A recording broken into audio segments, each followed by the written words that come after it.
اعوذ باللہ من الشیطان اللعین الرجیم بسم اللہ الرحمن الرحیم الحمد للہ رب العالمین والصلاة والسلام علی اشرف الانبیاء والمرسلین وعلی آلہ الطیبین الطاہرین المعصومین المظلومین اما بعد فقد قال اللہ سبحانہ وتعالی فی کتابہ المجید وفرقانہ الحمید وقولہ الحق وهو اصدق الصادقین بسم اللہ الرحمن الرحیم وقال موسیٰ یا فرعون انی رسول من رب العالمین حقیق علی الا اقول علی اللہ الا الحق قد جئتکم ببینۃ من ربکم فارسل معی بنی اسرائیل صدق اللہ العلی العظیم۔ سلام علیکم ورحمۃ اللہ وبرکاتہ۔ اللہ تبارک و تعالیٰ کا شکر ہے، سورہ اعراف کی 2 آیات کی تلاوت کا شرف میں نے حاصل کیا، جن کے نشانات ہیں 104 اور 105۔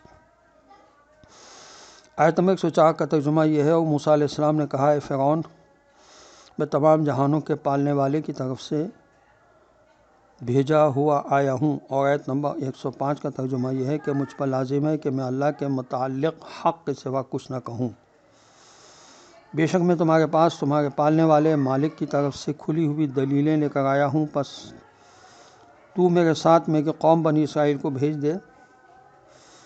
فرعون کے معنی سورج دیوتا کی اولاد ہوتے ہیں۔ قدیم مصری سورج کو مہادیو یا رب اعلیٰ مانتے تھے۔ بادشاہ اسی وقت بادشاہ ہو سکتا تھا جب وہ سورج کا جسمانی مظہر، نمائندہ یا خلیفہ ہو۔ اسی لیے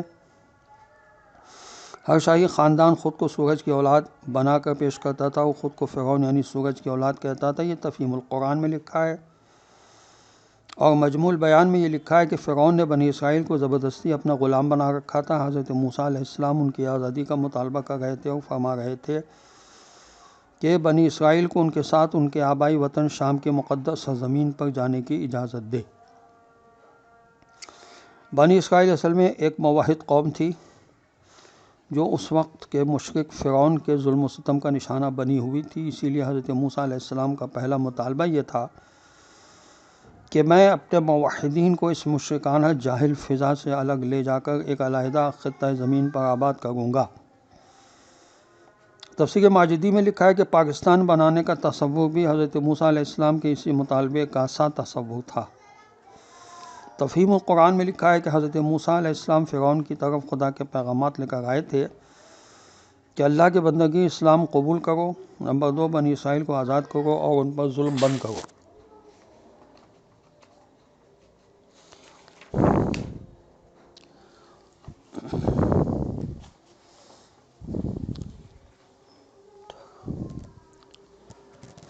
خدا کی عبادت اور بندوں کی خدمت 2 ایسی صفات ہیں جو ایک دوسرے کے ساتھ لازم و ملزوم ہیں، کیونکہ خدا پر ایمان کا تقاضا یہ ہے کہ اس کے بندوں سے محبت کی جائے اور ان کی خدمت کی جائے۔ اس لیے امام حسن عسکری علیہ السلام کی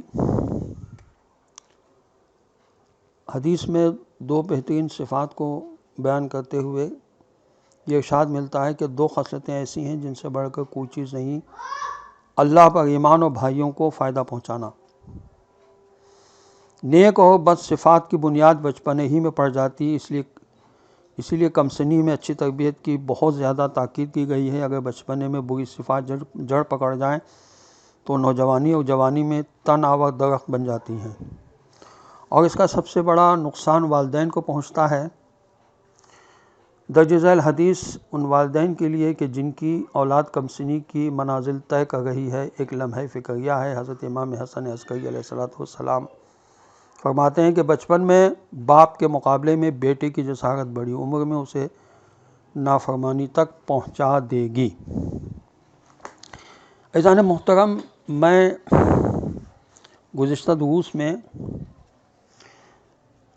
جوشن کبیر سے متعلق کچھ عرض کرنے کی کوشش کر رہا تھا، یعنی اس کا ترجمہ وغیرہ بیان کر رہا تھا، لیکن میں نے سوچا کہ میں کیوں نہ زیارت جامعہ کا ترجمہ اب پڑھنا شروع کر دوں، تاکہ ہمیں پتہ چلے کہ زیارت جامعہ ہمارے پاس ایک بڑی اہم زیارت ہے، جس کو شب جمعہ میں اگر پڑھ دیا جائے یا تھوڑا تھوڑا کر کے ہر شب جمعہ پڑھ لیا جائے اور اس کا ترجمہ بھی پڑھیں تو ہمیں پتہ چلے گا کہ اہل بیت نبوت کا کیا مقام ہے۔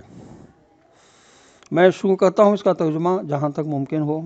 سلام ہو آپ پر اے خاندان نبوت، اے پیغام الہی کے آنے کی جگہ، آپ ملائکہ کے آنے جانے کے مقام میں وحی نازل ہونے کی جگہ ہیں، نزول رحمت کے مرکز ہیں، علوم کے خزینہ دار ہیں، حد درجے کے بردبار اور بزرگواری کے حامل ہیں۔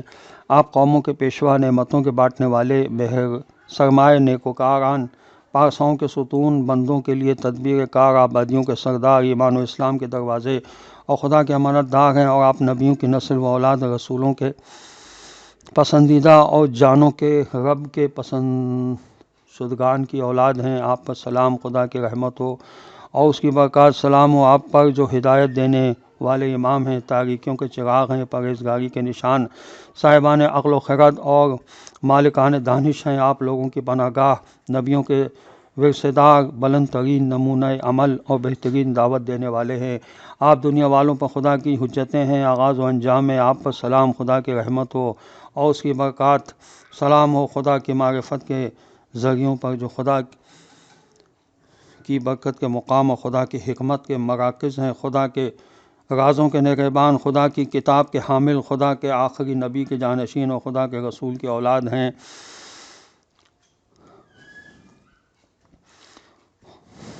خدا اور وہ بھیجے خدا درود بھیجے ان پر، ان کی آل پر خدا کی رحمت ہو اور اس کی برکات۔ سلام ہو خدا کی طرف بلانے والوں پر اور خدا کی رضاؤں سے آگاہ کرنے والوں پر، جو خدا کے معاملے